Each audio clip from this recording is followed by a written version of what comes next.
I have been using the Galaxy S24 Ultra for 100 days, and there are many reasons to love this phone, like the high quality optical zoom or the latest Snapdragon, and some reasons not to buy it, like the grainy screen issue. In this video, I will give you the top 3 reasons to buy the phone and 3 reasons not to. I will also talk about the battery life and thermals of the phone, since I log the data with a custom app that I wrote. Reason number 1 to buy the Ultra is the camera, especially the 5x zoom. It is one of the things I didn't know I needed on a phone until I had it. The videos that you can take with the camera are just drop dead gorgeous. They are not necessarily much better than the base S24 on the normal lens, as I did a comparison video of them, but when it comes to the zoom, it is another level. There are a few situations that would really make you wish you had the zoom. One is, of course, wildlife filmmaking and photography. I've seen things with this phone that I've never seen before. For example, I passed this nest thousands of times before, but had no idea there were these cute chicks inside until I used my Ultra phone. Or I couldn't take a picture of this beautiful butterfly on our trip with Tanya to Udine, or this colorful reptile without a zoom because I couldn't get close enough.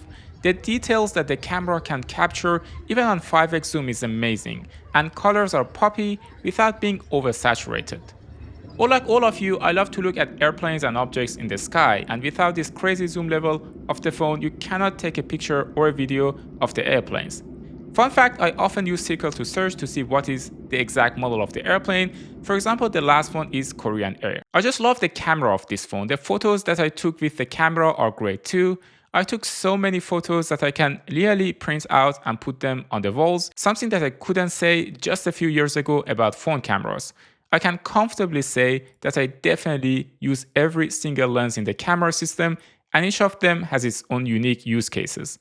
Write down in the comments what do you think about the photos and the videos that I just showed. That said, it is not without issues too. In particular, I'm not a big fan of the zoom jump, as in when you try to zoom out or into the subject, there is a subtle shift in the video.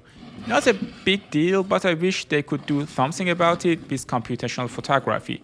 Another thing is, when you do videography on 4K 60 frames per second, the phone tends to get hot. And that's a good segue to talk about the thermals of the phone. So as I said, I like the battery temperature of the phone for around a week, in all different temperatures from 10 to 30 degrees Celsius. And on average, the temperature was around 32, which is completely okay. The hottest it got was 41, which is 105 Fahrenheit, and is the thermal limit of the phone, and after that, it throttles to not get any hotter.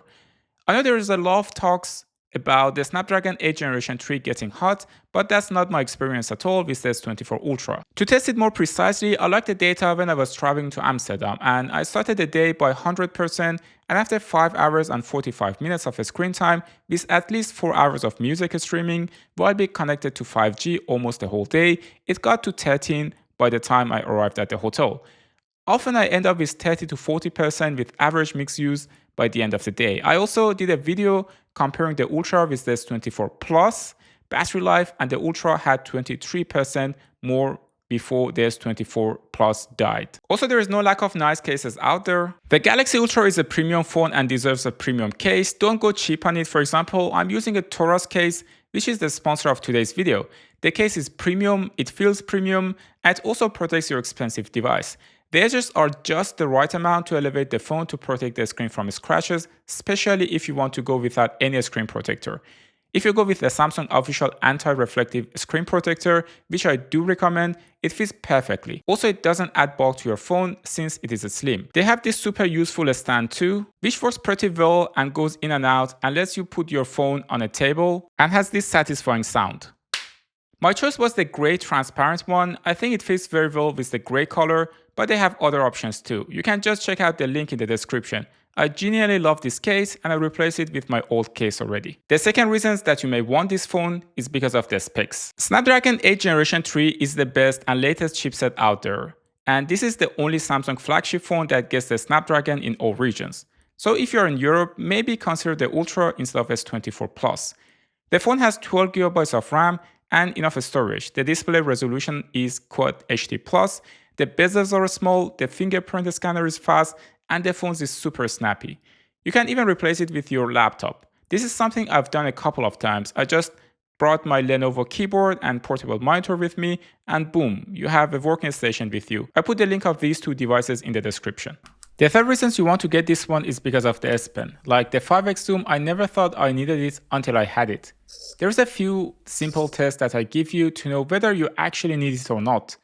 Do you have a notebook that you write down random stuff in? If you do, the S Pen may just replace it. So I use it for just normal stuff like to-do list. I also use it a lot for taking screenshots and then writing comments on them since I'm an app product manager. I also use it when taking pictures with the in-air actions, and it is super useful. This is basically the equivalent of a Bluetooth control for cameras. So far the review was quite positive, but there are also 3 reasons that you may not want to get this phone. The first one is the size. Well, this is a bit of a personal choice, but lots of people prefer smaller phones like the S24 or iPhone 15 or Xperia 5 Mark V because it is easier to hold in hands, especially if you have smaller hands. Holding such a big phone is a bit hard. That said, I also come from compact phones. This is the first time I had a big phone and I definitely got used to it over time. Right now I can't go back to smaller screens anymore. I have, for example, an iPhone 14 for work and it just feels so small now and not satisfying at all. I wish I would have moved to such a larger phone sooner. For productivity, media consumption, and everything, a bigger phone is a more convenient one. But again, this is one of the things that can be a deal breaker for you. I would say if you never had a big phone, give it a try, you may like it. The second reason that you may not want this phone is a bit of a controversial one, and that's the display. Samsung introduced this new fancy anti-reflective display, but it's not as big of a deal as people make it sound. For starters, you can get an anti-reflective film from Samsung directly and make any of your Galaxy phones into an anti-reflective phone. Second, I understand that anti-reflective here is not just the coating, but the problem is the moment you don't use the Samsung official screen protector, you lose all the anti-reflective properties. I made an in-depth video about that, and it is now on the top of the screen. The third reason that has nothing to do with anti-reflective properties is that a lot of Samsung S24 series have quality issues called grainy screen. Basically, the LEDs of the displays are not the same brightness level. It makes the display look grainy in a dark room. Before you ask, yes, I do notice it every single time before going to bed or when I'm walking at night in the street, and yes, it does bother me. But it is what it is. The third reason you should not buy this phone is the price. I would argue that if you really don't need the 3 reasons that I mentioned, which are the telephoto camera, S Pen, and the latest Snapdragon, I would say spending so much money on a phone is not always justifiable. Before starting reviewing phone, I would never buy a phone more than 600 to 700 euros, and even that would be too expensive for me. And mind you, I'm really an app product manager with an app with more than 50 million users. Also, I should mention the whole AI fiasco thing. They are mostly gimmicks, none of them works properly. The text translation is robotic, wrong, and just bad. Most of the AI advertised features only work with the Samsung Gallery app and Samsung browser.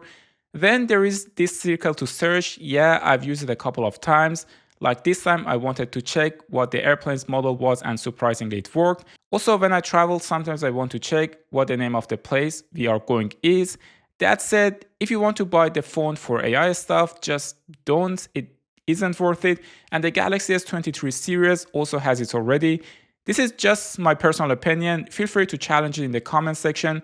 Another thing I'm disappointed with the Ultra is the quality of the speakers. It is quite embarrassing for the price. So should you buy this phone or not? In retails, I've seen the price drop to 1,100 for the base 256GB variant. The answer for me personally is yes, I'm absolutely enjoying this phone so far. That said, I wish the MURA effect didn't exist, but life is not perfect. If you enjoyed this video, watch the comparison of Galaxy S24 Ultra versus a DSLR mirrorless camera next, or watch the battery comparison of S24 Plus versus the Galaxy S24 Ultra. Thanks for staying with Tecmo, and I'll see you in the next one.